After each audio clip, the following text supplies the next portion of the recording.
Our third competitor this evening is Mirjam Holleman from the Department of Anthropology.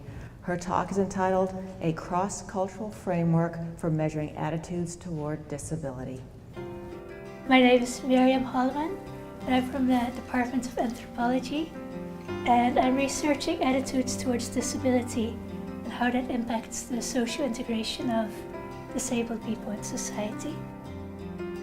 I have a condition that I was born with. It's called Ehlers-Danlos. It's a connective tissue disorder. So growing up, when I was little, for example, to get people to understand what was wrong with me or what my disability was, I would explain to them, to the kids, that I was like a porcelain doll and they could play with me, but had to be a little bit more careful, not to bump into me or let me fall, because then I would end up in the hospital. So I'm originally from the Netherlands, but I lived and worked in Poland for 2 years.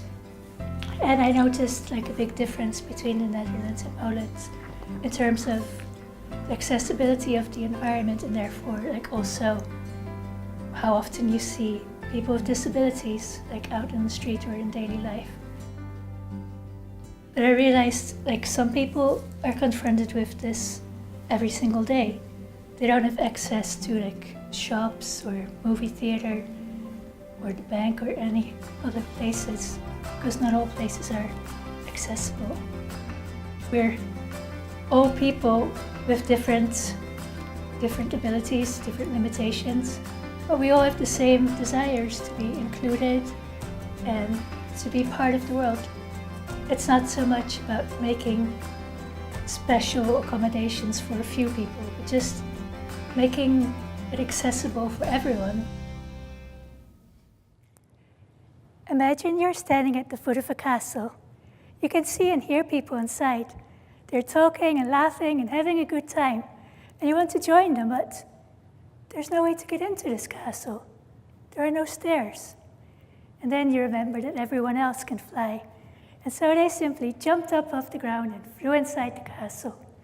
And because most people they know can fly, they didn't think to build stairs for those who can't.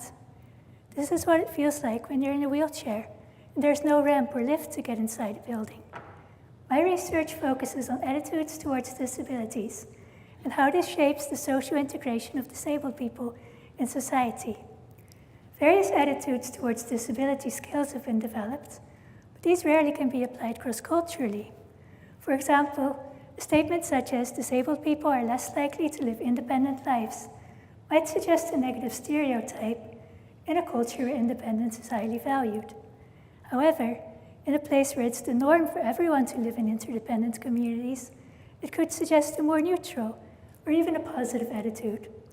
We need a framework that can be applied in different cultural settings in order to evaluate the extent to which disabled people are perceived to match the norms and values in their society. The field of cognitive anthropology provides a method of measuring a so-called cultural model, for example, of what it means to be a valued member of society. Research has shown that negative health outcomes increase when an individual experiences a mismatch between their own life and the type of lifestyle that the model prescribes. However, I want to flip that and suggest that it's not so much the individual perception of not fitting in that creates a problem, but it's rather the evaluation of others that leads to social exclusion. In fact, many disabled people will tell you that we don't care that we're different. It's society and the fact that other people don't understand or consider our differences that creates a problem. So rather than asking individual respondents to indicate the extent to which they believe they're living up to social expectations, I will be investigating the perceptions of non-disabled people in terms of whether they think a disabled person could match the norms and values in their society. Now, on the one hand, of course, it shouldn't matter what other people think of us. But on the other hand, it does matter because it has implications for the successful implementation of social policy and the accessibility of the environment. Who is included and who gets excluded? This all depends on general social attitudes towards different abilities. Understanding the ways in which disabled people are perceived to be deviant in a particular society will allow us to develop more culturally targeted policies in order to enhance their social integration. Thank you.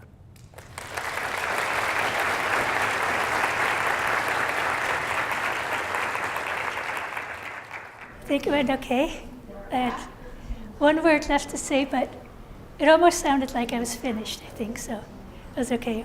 But my heart's still beating fast.